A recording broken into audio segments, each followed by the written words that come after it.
السلام علیکم ورحمۃ اللہ وبرکاتہ۔ ہم اولڈ از گولڈ چینل پر آپ کا استقبال کرتے ہیں۔ میں آپ کا بھائی قیس علی خان، میں حاضر ہوں پھر سے قاری حنیف صاحب ملتانوی رحمہ اللہ کے ایک بیان کے ساتھ۔ موضوع ہے سیرت عثمان غنی۔ تو آئیے سنتے ہیں قاری صاحب کو۔ وَأَزْوَاجِهِ وَذُرِّيَّاتِهِ وَبَارَكَ وَسَلَّمَ تَسْلِيمًا كَثِيرًا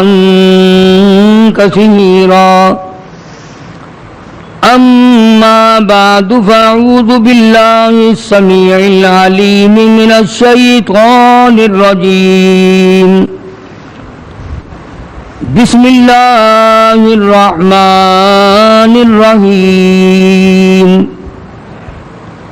فَإِنْ آمَنُوا بِمِثْلِ مَا آمَنْتُمْ بِهِ فَقَدِ اهْتَدَوْا وَإِنْ تَوَلَّوْا فَإِنَّمَا هُمْ فِي شِقَاقٍ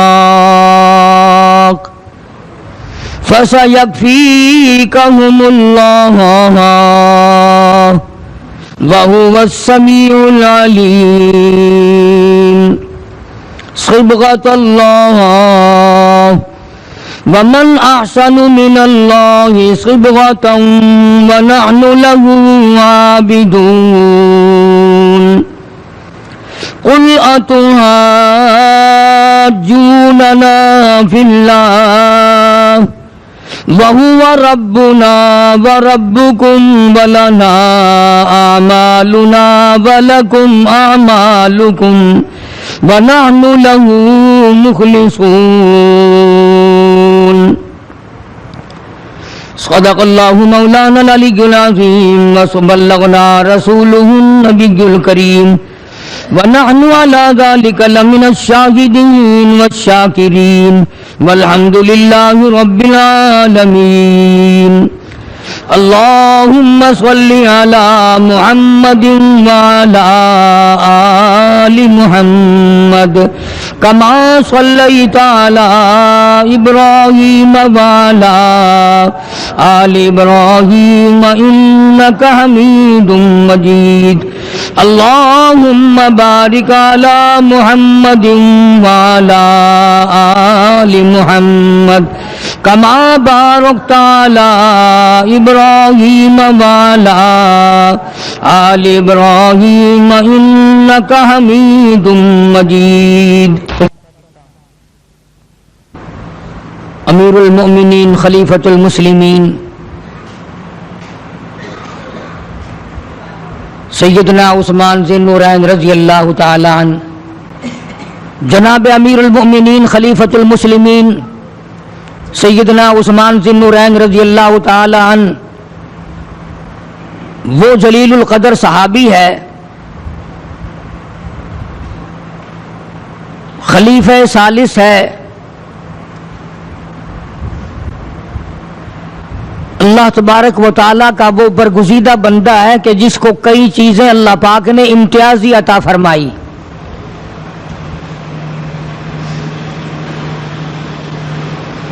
مدنی کریم صلی اللہ علیہ وسلم سے قریبی رشتہ داری ہے، اس طرح کا رشتہ ہے حضرت عثمان رضی اللہ تعالی عنہ کا۔ جناب نبی کریم صلی اللہ علیہ وسلم کے والد حضرت عبداللہ جب پیدا ہوئے تو جوڑا پیدا ہوا۔ حضور کے والد جو پیدا ہوئے حضرت عبداللہ تو ساتھ ایک لڑکی پیدا ہوئی، جوڑا پیدا ہوا۔ عبد المطلب کے گھر میں ایک وقت میں ایک ساتھ میں ایک جوڑا پیدا ہوا، ایک لڑکا اور ایک لڑکی۔ خداوند کریم نے حضرت عبداللہ کو تو امام الانبیاء صلی اللہ علیہ وسلم کا والد اور باپ بنا دیا، خدا کی رحمت سے لڑکی بھی کیوں محروم رہتی جو حضور کے والد کے ساتھ پیدا ہوئی، حضرت بیضہ رضی اللہ تعالی عنہ یہ حضرت عثمان رضی اللہ تعالی عنہ کی نانی ہے.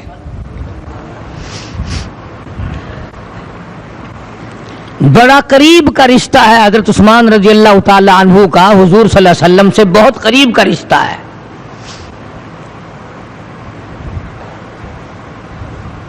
آج تو جن کا دور سے بھی واسطہ نہیں ہے, 3 حصے لوگ سید بنے پھرتے ہیں, حضور کے رشتہ دار بنتے ہیں. حضرت عثمان رضی اللہ تعالی عنہ اتنا قریبی رشتہ دار ہے, اور اللہ پاک نے لڑکا لڑکی دونوں کو ہی نواز دیا. فرمایا عبداللہ تیرے بیٹے کو حامل قرآن بناؤں گا, بیضہ تیرے نواسے کو جامع القرآن بناؤں گا. اپنی نعمت سے, اپنی کریمی سے, اپنی رحمت سے تم میں سے کسی کو بھی مایوس نہیں ہونے دوں گا, کسی کو بھی تم میں سے کم نہیں رہنے دوں گا.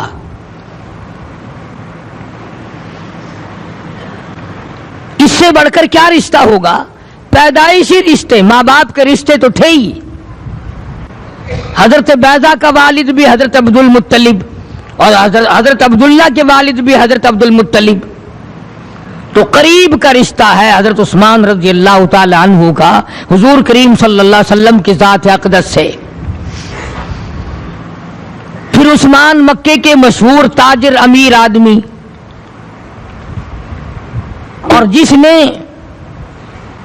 دیر نہیں لگائی اسلام قبول کرنے کے معاملے میں. ادھر جناب ابو بکر صدیق رضی اللہ تعالی عنہ نے کلمے کی تلقین فرمائی, تبلیغ فرمائی, فوراً کلمہ پڑھ کر مسلمان ہو گئے. وجہ کیا تھی؟ طبیعت میں شرافت پہلے سے تھی, طبیعت میں شرافت پہلے سے تھی, نظافت پہلے سے تھی, حیا پہلے سے ہی تھا. چنانچہ حضرت عثمان رضی اللہ تعالیٰ عنہ فرماتے ہیں کہ میں اچھا بھلا جوان تھا جب ایمان لایا, اور میں نے کلمہ پڑھا حضور کریم صلی اللہ علیہ وسلم کی ذات اقدس پہ, مگر قسم کھا کے فرماتے ہیں کہ نہ ایمان لانے سے پہلے اور نہ ایمان لانے کے بعد میں قسم کھاتا ہوں میری زبان سے ساری عمر میں کبھی جھوٹ نہیں نکلا.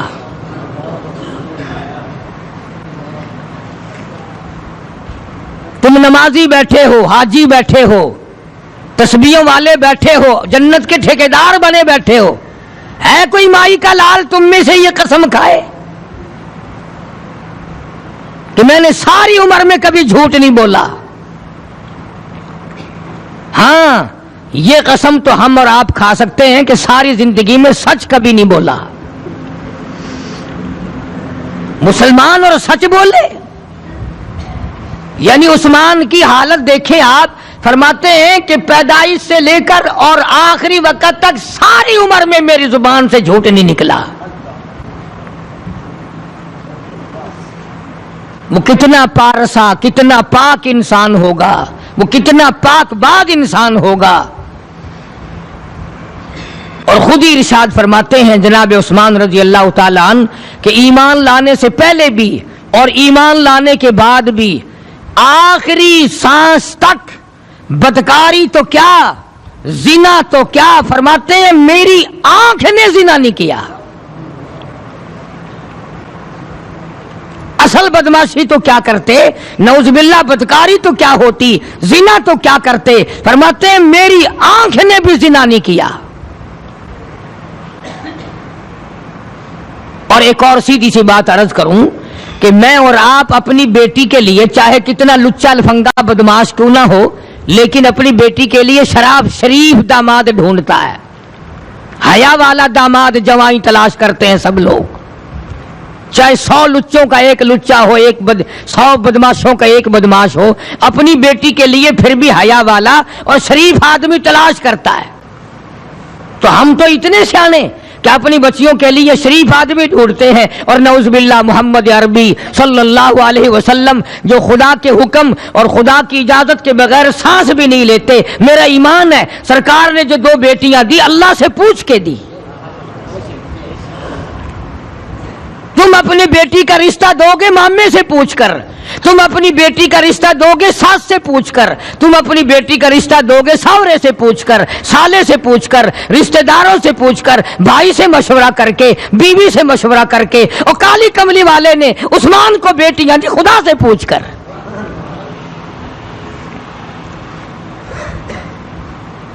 بہت بڑا عظیم مقام ہے جناب عثمان رضی اللہ تعالیٰ عنہ کا۔ جب ایمان لائے تو باپ نے رسیوں میں باندھ دیا اور بڑا مارا۔ اللہ غنی اس کو صاف صاف جواب دے دیا، فرمایا کلمہ خون کے قطرے قطرے میں بس چکا ہے، اب تیرے بس کی بات نہیں، اب یہ کلمہ مجھ سے ہٹانا، میرے دل سے نکالنا، یہ تیرے بس کی بات نہیں۔ مارنے کے کیا اگر تیرا پروگرام ہے تو مارتا تھک جائے گا، میں مار کھاتا نہ تھکوں گا۔ اتنا شریف انسان، اتنا پاک باد انسان، اتنا شرافت والا انسان خود قسم کھا کے فرماتے ہیں ساری زندگی میں، ساری عمر میں، ساری حیاتی میں، تمام کی تمام زندگی میں، اسلام لانے سے پہلے بھی بعد میں بھی، فرمایا چھپے ہوئے بند غسل خانے میں بھی کبھی بغیر کپڑے کے میں نے غسل نہیں کیا۔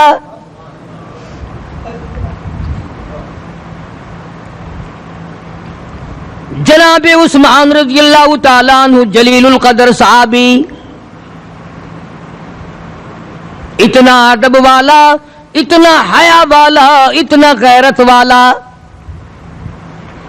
جناب نبی کریم صلی اللہ تعالی علیہ وسلم تشریف فرمائے، آپ نے اپنے قدم مبارک دراز فرمائے ہوئے ہیں، آپ نے پیر مبارک پھیلا رکھے ہیں، آرام فرما رہے ہیں۔ جناب ابو بکر صدیق رضی اللہ تعالیٰ عنہ تشریف لائے، اسی طرح سے لیٹے رہے۔ جناب فاروق اعظم تشریف لائے، اسی طرح سے آپ آرام فرماتے رہے۔ جب حضرت عثمان تشریف لائے اٹھ کے بیٹھ گئے، اپنے قدموں پہ پیروں پہ بلکہ کپڑا ڈال لیا۔ پوچھنے والے نے پوچھا کالی کملی والے ابو بکر صدیق تشریف لائے، آپ آرام فرماتے رہے، جناب فاروق اعظم تشریف لائے، آپ آرام فرماتے رہے، اور حضرت عثمان آئے اٹھ کے بیٹھ گئے، اپنے قدموں پہ پیروں پہ کپڑا ڈال لیا، فرمانے لگے او لوگو تم کیا جانو، تمہیں کیا معلوم ہے عثمان وہ ہے جس سے آسمان کے فرشتے بھی حیا کرتے ہیں۔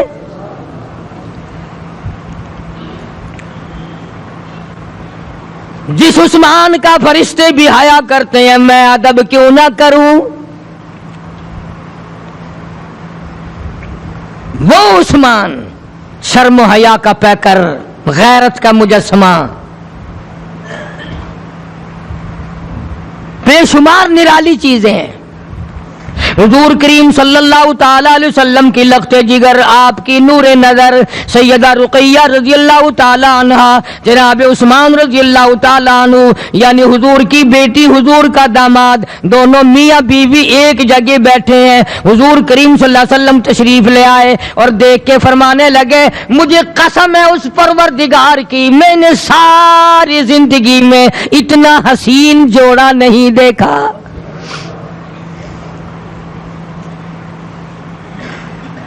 حسین جس کو حسین کہے، ہمارا عقیدہ اور ایمان ہے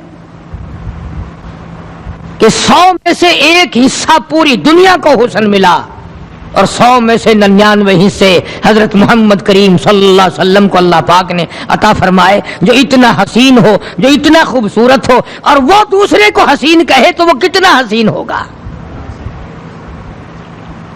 یہ فرمایا میں نے اتنا حسین جوڑا نہیں دیکھا۔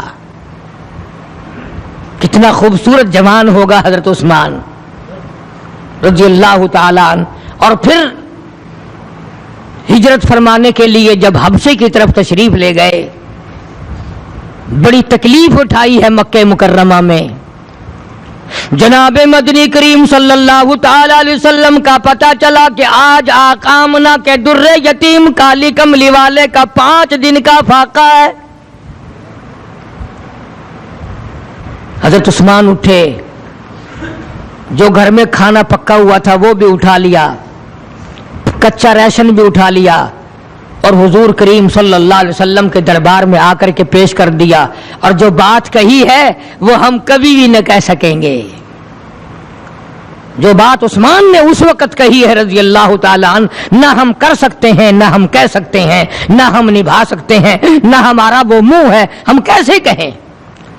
جناب عثمان رضی اللہ تعالیٰ عنہ نے عرض کر دیا، کالی کملی والے آپ نے 5 دن کا فاقہ کیوں کاٹا، آپ نے فاقہ کیوں کیا، اتنی تکلیف کیوں اٹھائی؟ واللہ قسم ہے اس ذات کے جس کے قبضے میں میری جان ہے، یہ مال میرا نہیں، یہ سارے کا سارا تیرا ہے۔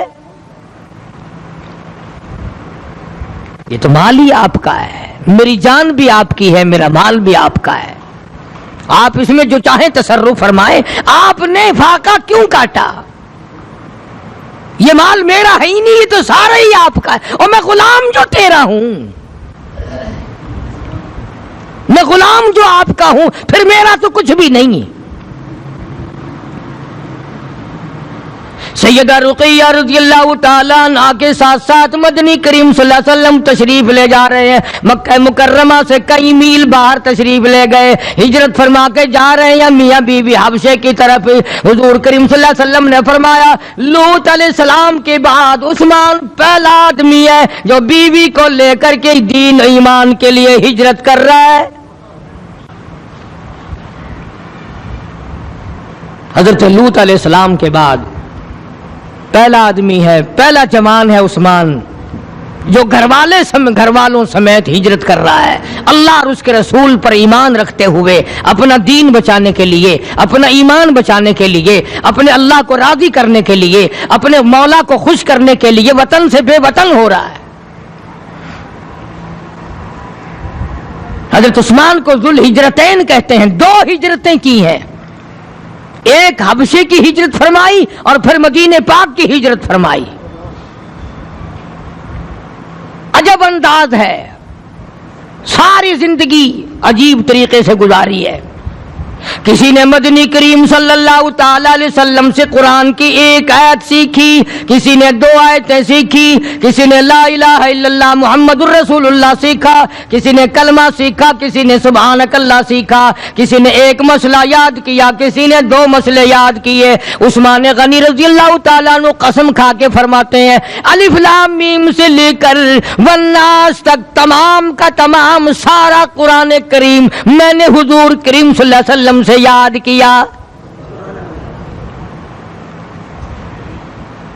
اندازہ لگاؤ، جس کا استاد محمد مصطفیٰ صلی اللہ علیہ وسلم ہو، شاگرد کا کیا کہنا؟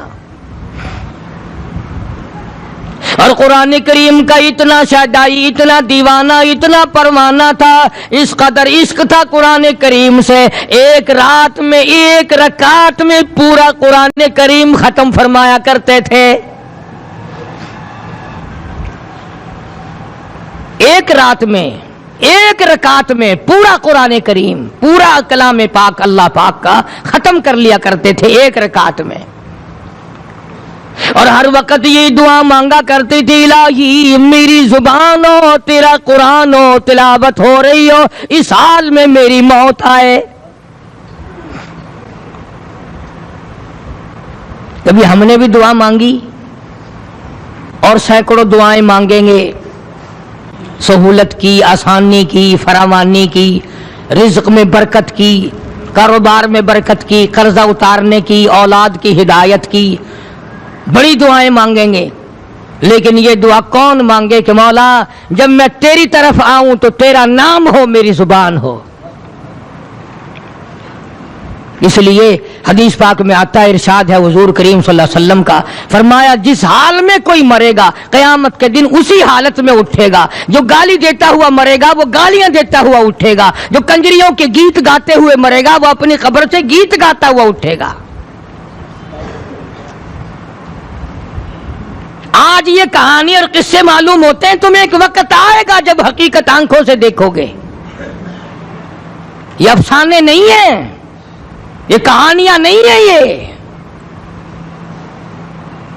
ارشاد فرمایا جناب عثمان ذی النورین رضی اللہ تعالیٰ عنہ نے فرمایا او لوگوں مجھے پروردگار مالک کی کائنات کی قسم ہے، مجھے اپنے پروردگار کی قسم ہے، جب سے میں نے کلمہ پڑھا آخری وقت تک، محاصرے کے وقت تک، گراؤ کے وقت تک، بلوائیوں کے شہید کرنے کے وقت تک، فرمایا کوئی جمعہ ایسا نہیں، کوئی میری زندگی کا جمعہ ایسا نہیں جس جمعے کو میں نے اللہ کے نام پہ ایک غلام خرید کے آزاد نہ کیا ہو۔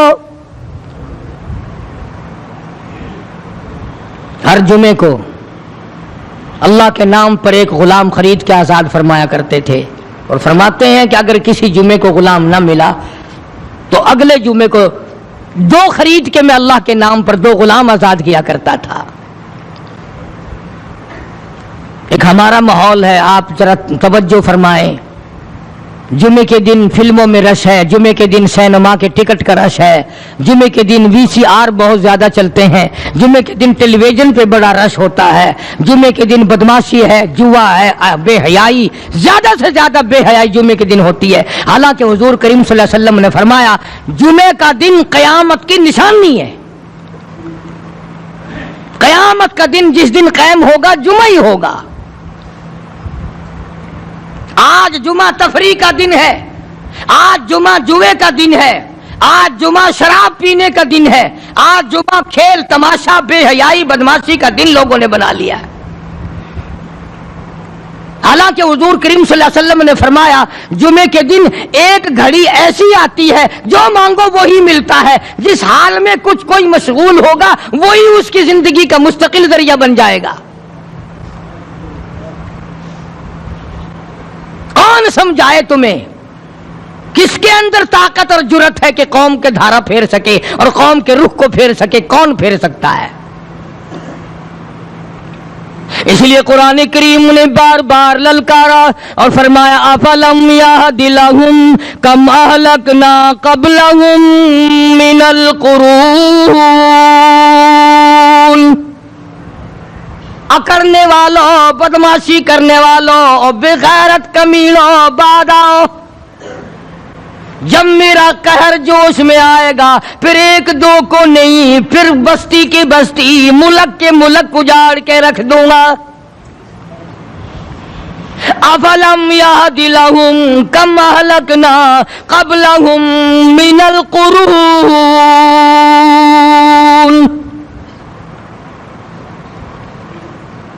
میں نے قرن کے قرن اجاڑ دیے، میں نے روئے زمین کے مالک اجاڑ دیے، میں نے ملکوں کے بادشاہ اجاڑ دیے، میں نے وزیر اعظم اجاڑ دیے، میں نے گورنروں سے بھیک کے ٹکڑے منگوا دیے۔ میں وہ خدا ہوں وَتُعِزُّ مَن تَشَاءُ وَتُذِلُّ مَن تَشَاءُ بِيَدِكَ الْخَيْرُ إِنَّكَ عَلَى كُلِّ شَيْءٍ قَدِيرٌ۔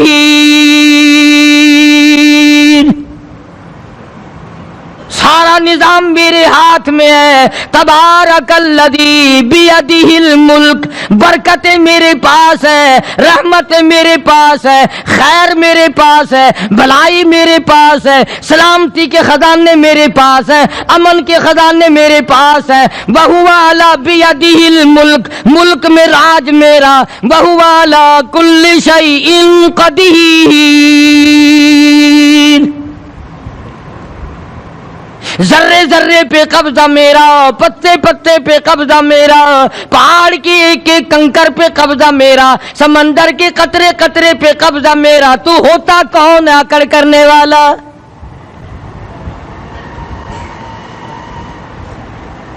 غور نہیں کرتے، سوچتے نہیں ہیں کہ کلام الہی ہمیں کیا بتانا چاہتا ہے۔ جناب عثمان رضی اللہ تعالیٰ عنہ فرماتے ہیں اور لوگوں میں نے ساری زندگی گزار دی، اسلام کے بعد جس دن سے میں نے کلمہ پڑھا آخری دم تک کوئی جمعہ ایسا نہیں، کوئی جمعہ ایسا نہیں گزرا اللہ کے نام پر میں نے ایک غلام خرید کے آزاد نہ کیا ہو۔ پہلے لوگ بھی جمعے کے دن درود پاک کی کثرت کرتے تھے، خیرات کیا کرتے تھے کہ 8 دن کا کفارہ ہو جائے۔ اللہ تبارک و تعالی راضی ہو جائے، آج کے دن قیامت آئے گی، نہ جانے میرا کیا حال بنے گا، کن لوگوں میں میرا شمار ہوگا۔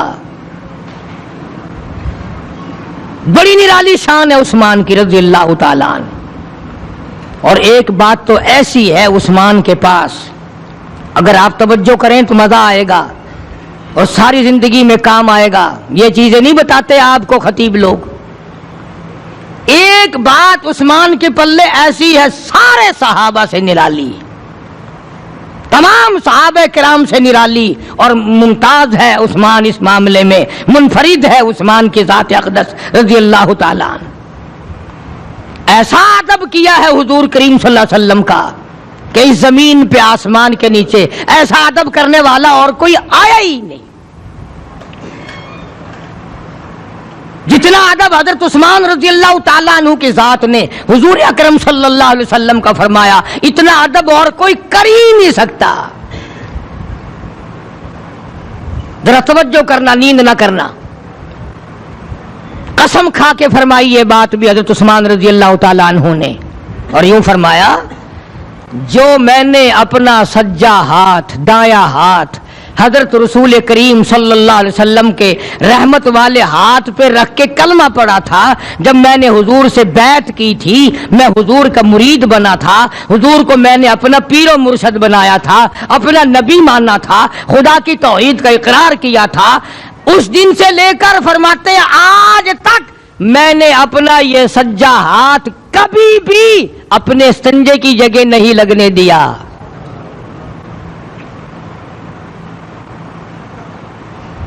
کون ایسا ادب کر کے دکھائے گا؟ کون اتنی عظمت کرے گا؟ کون اتنا اکرام کرے گا؟ کون اتنا احترام کرے گا؟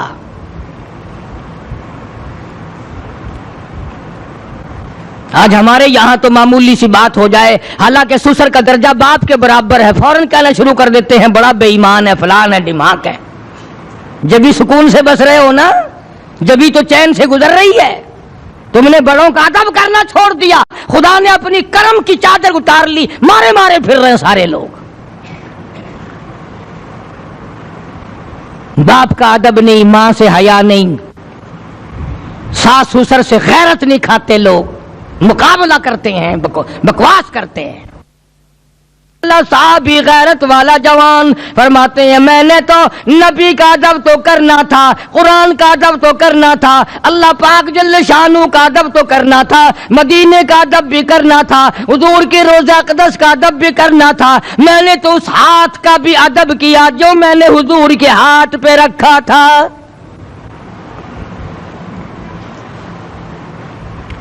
یوں ہی تو نہیں، اللہ پاک نے فرما دیا، فرمایا فَإِنْ آمَنُوا بِمِثْلِ مَا آمَنْتُمْ بِهِ فَقَدِ اهْتَدَوْا وَإِنْ تَوَلَّوْا فَإِنَّمَا هُمْ فِي شِقَاقٍ۔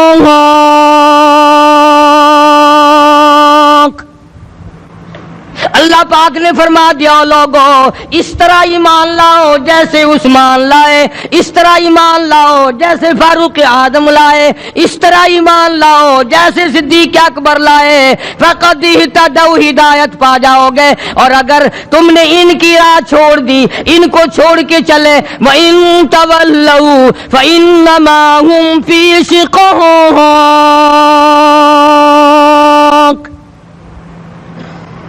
پھر تم بدبختی میں جا پڑو گے، پھر تم تباہی میں جا پڑو گے، پھر تم بربادی میں جا پڑو گے اگر تم نے میرے عثمان والا راستہ چھوڑ دیا۔ تو بڑی خوبیاں ہیں حضرت عثمان رضی اللہ تعالیٰ عنہ میں، بڑی صفتیں اللہ پاک جل شانہ نے رکھی ہیں حضرت عثمان رضی اللہ تعالیٰ عنہ میں، نرالی شان ہے۔ مدنی کریم صلی اللہ تعالیٰ علیہ وسلم کا دربار لگا ہوا ہے،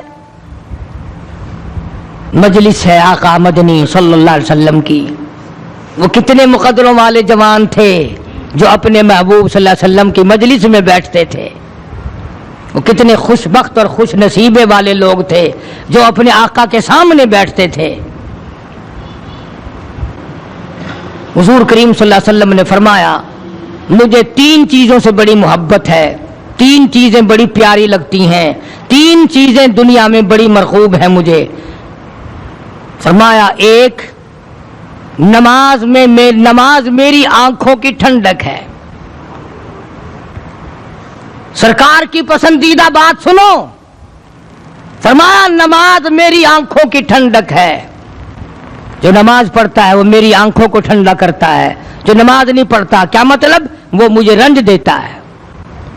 اور جامع ترمذی میں ایک حدیث موجود ہے، ارشاد ہے حضور کریم سب کہہ دو صلی اللہ علیہ وسلم کا، فرمایا کہ ہر پیر کے دن، ہر جمعرات کے دن ہر امتی کا نامہ اعمال میرے سامنے پیش کیا جاتا ہے. ہر امتی کا اعمال نامہ سرکار کے سامنے کر دیا جاتا ہے. تیرے فلاں امتی کا یہ عمل ہے. ذرا مسجد میں بیٹھے ہو، قبلے کی طرف منہ کیے بیٹھے ہو، لوگوں سوچو تو صحیح ہمارے اعمال نامے دیکھ کر آقا کو کتنا رنج ہوتا ہوگا. ہمارے کردار دیکھ کر، ہماری روح سیاہی کو دیکھ کر آقا کو کتنا رنج پہنچتا ہوگا صلی اللہ علیہ وسلم. ارے ہم نے حضور کی ذات اقدس کو رنج پہنچایا، پریشانی پہنچائی، تکلیف پہنچائی. پرواہ نہیں کرتے نمازوں کی، نوجوان بھی، بوڑھے بھی، حج کر کے بھی نماز پڑھتے لوگ. اور اب تو ویسے بھی دانا بینا لوگ ہیں. آج سے کوئی 25 سال پہلے، نام نہیں لیتا، ہمارے اسی علاقے میں ہی ایک آدمی حج کر کے آیا، بیچارہ فوت ہو گیا، نام اس لیے نہیں لیتا، بات سنا دوں. اس زمانے میں لوگوں کو بڑی رغبت ہوا کرتی تھی، کوئی حاجی ہوتا تھا. اب میں اس کو جب ملنے گیا تو دوپہر کو گیا تھا، تو مدینے کی، مکے کی، اللہ سب کو زیارت نصیب فرمائے، باتیں ہوتی رہی. میں اٹھ کر ظہر کی نماز پڑھ کے پھر آ بیٹھا، اور حاجی وہاں کا وہیں بیٹھا. میں نے سمجھا لوگوں کا رش آنے جانے والوں کا یہیں پڑھ لی ہوگی. پھر باتیں چل پڑی منا کی، عرفات کی، مزدلفہ کی. میں پھر عصر کی نماز پڑھنے چلا گیا، اور عصر کی نماز پڑھ کے آیا تو حاجی پھر وہیں بیٹھا. میں نے اس کے ایک رشتہ دار سے پوچھا، غالباً بھائی تھا، میں نے کہا حاجی صاحب نے نماز پڑھی؟ کہنے لگا نہیں، تھکے ہوئے ہیں نا، ذرا نہا دھو کے تسلی سے پڑھیں گے. اب میں نے کہا آیا ہوا تو پرسوں چوتھ کا ہے. کہ جی سفر بڑا تھا، کچھ آنے جانے والوں کا بڑا رش ہے. میں نے کہا اچھا. پھر آپ جانتے ہو ہم مولوی لوگ ہیں، چپ نہیں رہ سکتے. میں تو باتوں میں اس حاجی کو کہہ بیٹھا، میں نے کہا تو حج تو کری آیا، لیکن چوتھا دن ہے، نماز نہیں پڑھتا، تجھے نماز پڑھنی چاہیے. تو مجھے کہنے لگا کہ جی آپ ہی لوگوں سے سنا ہے کہ بیت اللہ میں 1 رکعت پڑھو تو 1 لاکھ کا ثواب ملتا ہے، اور مسجد نبوی میں 1 رکعت پڑھو تو 50,000 کا ملتا ہے. میں 4 مہینے وہاں پڑھ کے آیا ہوں، حساب لگا لو.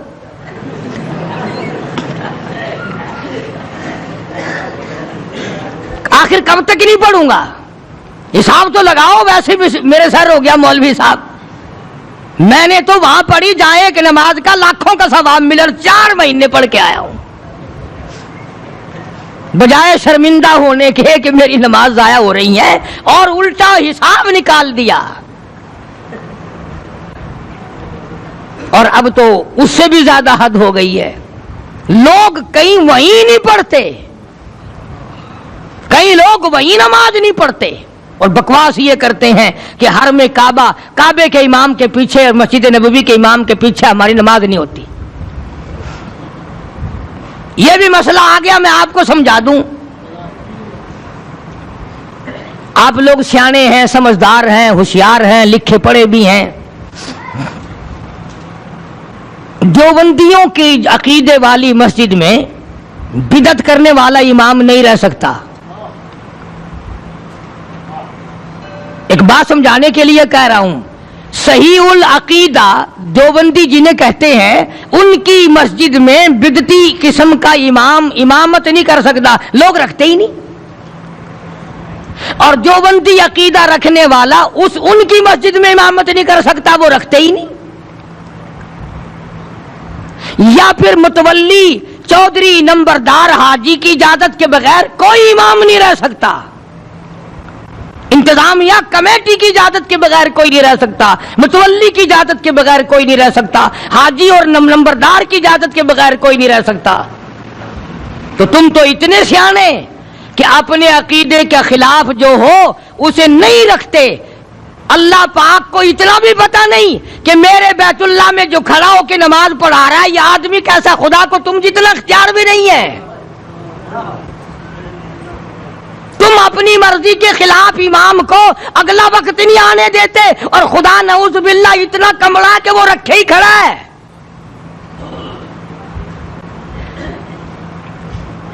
تم اپنی پسند کا اگر امام رکھتے ہو، خدا اپنی پسند کا وہاں امام رکھتا ہے. اور اگلا مسئلہ سنو، مسجد نبوی اللہ سب کو زیارت نصیب فرمائے. میرا عقیدہ اور ایمان ہے، میں کوئی بناوٹ والی بات نہیں کرتا، نہ مجھے مسئلے میں لالچ ہے اور نہ میں کسی سے ڈرتا ہوں. مسجد نبوی جو ہے، حضور کریم صلی اللہ علیہ وسلم نے ارشاد فرمایا میرے مدینے میں کانا دجال داخل نہیں ہو سکے گا. میرے مدینے میں دجال داخل نہیں ہو سکے گا، طاعون جیسی بیماری داخل نہیں ہو سکے گی. تو کیا حضور صلی اللہ علیہ وسلم کی منشا اور اجازت کے بغیر وہاں کوئی امام رہ سکتا ہے؟ چلو اگر حضور اپنے مزار مبارک سے اٹھ کر مارنے نہیں آئیں گے تو اللہ پاک سے ہمارا عقیدہ ہے آج بھی اللہ اپنے محبوب کو اپنے خزانے سے دے رہا ہے، آج بھی وہ لے رہے ہیں. وہ اپنا کرم دے رہا ہے، وہ اللہ اپنے مولا کی بخششوں سے اب بھی جھولیاں بھر رہے ہیں، اب بھی اپنی اللہ کی رحمت سے مالا مال ہو رہے ہیں. تو کیا اللہ پاک کو کہہ کر کے وہ ہٹا نہیں سکتے؟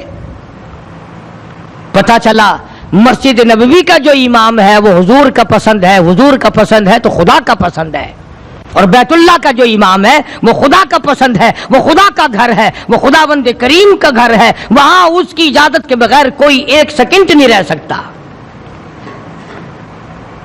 اور مسئلہ سمجھو، بیت اللہ جو ہے خانہ کعبہ، اس میں آدمی چاقو لے کر داخل نہیں ہو سکتا، ہتھیار لے کر کے شرن جائز نہیں داخل ہونا.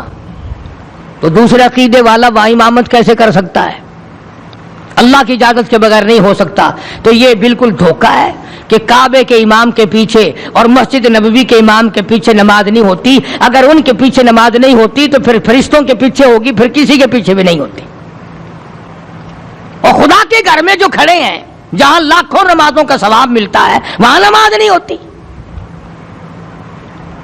یہ نری بناوٹ ہے ان لوگوں کی، اور پھر وہاں پکڑے جاتے ہیں اور جو وہاں سزا ملتی ہے یہاں آ کر بتاتے نہیں، یہاں آ کر بتاتے نہیں جو سزا ملتی ہے. عرض کرنے کا مقصد یہ بات یوں چل نکلی کہ صحابہ کرام رضوان اللہ تعالی علیہم اجمعین کی جماعت نے اتنا ادب کیا، اتنی عظمت کی، اس قدر احترام کیا، اس قدر اکرام کیا اللہ جل شانہ کا بھی، بیت اللہ کا بھی، مدینہ پاک کا بھی. حضور کریم صلی اللہ علیہ وسلم کی مجلس تبھی تو ان کو نصیب ہوئی، تبھی تو حضور کی مجلس میں بیٹھے، اور جبھی تو ان کو ہزاروں نہیں لاکھوں مرتبہ حضور کا دیدار ملا. تو آپ نے ارشاد فرمایا کہ میری آنکھوں کی ٹھنڈک نماز میں ہے. 3 چیزیں مجھے پیاری ہیں پوری دنیا میں، 3 چیزیں پسندیدہ ہیں میری. سب سے پہلی فرمایا نماز میری آنکھوں کی ٹھنڈک ہے. قرۃ عینی فی الصلاۃ او کما قال النبی صلی اللہ علیہ وسلم. فرمایا جس آدمی، جس امتی کا یہ دل کرے کہ میں نبی کی آنکھ ٹھنڈی ہو، اسے چاہیے کہ نماز پابندی سے پڑھے. دوسرا فرمایا وفادار عورت مجھے بڑی پسند ہے. حضور کریم صلی اللہ علیہ وسلم نے فرمایا وفادار عورت، ہائے ہائے ہماری ماؤں سے زیادہ وفادار کون ہوں گی؟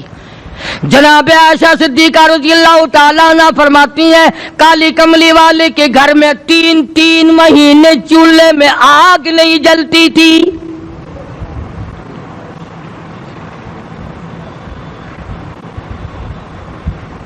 دوسروں کے واسطے ہے سیم و زر و گوہر، اور اپنا یہ حال ہے کہ چولہا ہے بجھا ہوا.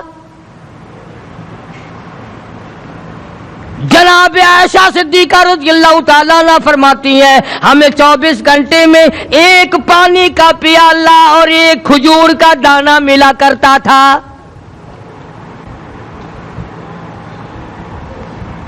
کبھی اپنی ماہوں کی خوراک تو دیکھو، خرچہ تو دیکھو.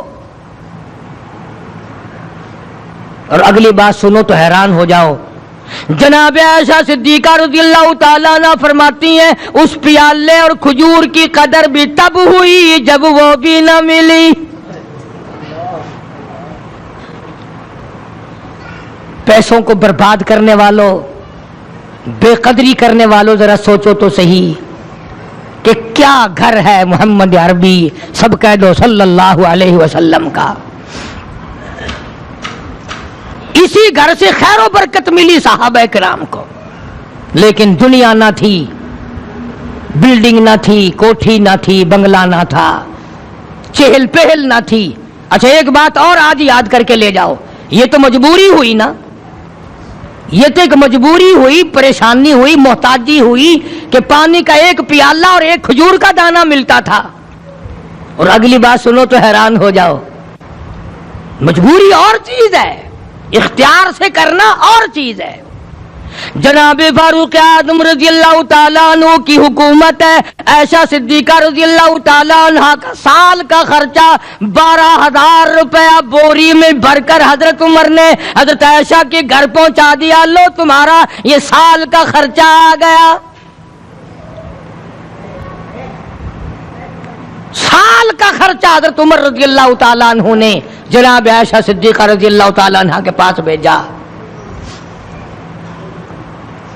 اتنا بڑا بورا بھر کر آیا. اللہ غنی، بجائے خوش ہونے کے، بجائے مچلنے کے، بجائے فخر کرنے کے، اپنی خادمہ سے فرمانے لگی، حضرت عائشہ خادمہ سے فرمانے لگی میں نے تو اپنے محبوب صلی اللہ علیہ وسلم کے پیٹ پہ پتھر دیکھے، میں نے تو کالی کملی والے کو فاقے کرتے دیکھا. خادمہ سے فرمانے لگی اس بوری کے اور میرے درمیان میں کپڑا لٹکا دے، میری آنکھ دیکھنا گوارا نہیں کرتی، میری آنکھ دیکھنا بھی گوارا نہیں کرتی. اس نے کپڑا لٹکا دیا. اس کے بعد خادمہ سے فرمانے لگی مدینے میں اعلان کراؤ جس کو خیرات چاہیے وہ عائشہ کے دروازے سے آ کے لے جائے رضی اللہ تعالیٰ عنہ. سارے مدینے میں اعلان ہو گیا خیرات لینے والے آ جاؤ. ایک اور بات تھی اس وقت میں، ضرورت مند جاتا تھا، یہ نہیں کہ ٹیبک میں ہزاروں روپیہ پڑا ہوا پھر بھی مانگ کے کھانا ہے، جیب میں ہزاروں روپیہ پھر بھی مانگنا ہے، پلے سے نہیں کھانا. یہ جتنے بھیک مانگے ہیں نا، بھیک مانگنے والے، 1 کروڑ روپیہ دے دو انشاءاللہ شام کو پھر بھی مانگے گا. اس کے مقدر میں بھیک مانگنا ہے. اسے فرمانے لگی کچھ نہیں ہے. وہ خادمہ کہنے لگی کچھ نہیں ہے. اب وہ خادمہ کہنے لگی کہ اگر 1 ٹکے کا گوشت منگوا لیتی تو تم بھی اپنا روزہ کھول لیتی، گوشت سے میں بھی کھا لیتی. کیا جواب دیا اما عائشہ صدیقہ رضی اللہ تعالیٰ عنہ نے؟ فرمانے لگی اب تانا دینے سے کیا فائدہ، تو نے اس وقت یاد کیوں نہیں دلایا؟ اس لیے میں نے یہ واقعہ سنا دیا کہ پہلی بات سن کر کے تو آپ لوگوں کے دل میں بھی یہ بات آئی ہے نا کہ جی مجبوری ہے، چوری تو وہ کرنے سے رہی بیچاری. پریشانی جو ہوئی، غربت جو ہوئی، تنگی جو ہوئی، چلو پانی کا پیالے پہ گزر کیا. اور نہیں، یہ حضرات اختیاری بھی فاقہ کرتے تھے. اب 12,000 آیا اور افطار کرنے کے لیے چھچوا رہے، کھجور بھی نہیں. اور ہم تو خدا جانے کب کب تک کا انتظام سوچتے ہیں، پوتے پوتیوں تک کا انتظام جب تک نہ کر لیں اور اولاد در اولاد تک کا انتظام نہ کر دیں اس وقت تک ہماری تسلی تو ہوتی نہیں. اسی کو مجذوب نے بڑے عجیب طریقے سے سمجھایا، کہتا ہے کہ آنے والی کس سے ٹالی جائے گی، آنے والی کس سے ٹالی جائے گی، اور جان ٹھہری جانے والی جائے گی، روح رگ رگ سے نکالی جائے گی، تجھ پہ ایک دن خاک ڈالی جائے گی. تیرے رشتہ دار عزیز اقربا دھڑا دھڑ مٹی پھینک کے ایسے آئیں گے گویا تجھے پہچانتے بھی نہیں. بڑی بڑی عجیب باتیں کہی مجذوب علیہ رحمت نے. اللہ کی رحمت نازل ہو اس کی قبر مبارک پہ، آمین کا. کہتا ہے سب کی سب ہیں راہ روے کوئے فنا، سب چل رہے ہیں فنا کی طرف. اب یہ جو ہم لوگ بیٹھے ہیں نا، خوش ہو رہے ہیں میری 50 سال عمر ہو گئی، میری 60 سال عمر ہو گئی، میری 40 سال عمر ہو گئی، میری 30 سال کم عمر ہو گئی، اور اصل بات ہمارے دماغ میں آتی نہیں، یعنی قبر میں جانے کے 20 سال کم ہو گئے۔ قاری صاحب کے مزید بیانات کے لیے چینل کو سبسکرائب کریں، صدقہ جاریہ سمجھتے ہوئے ویڈیو کو لائک اور شیئر کریں۔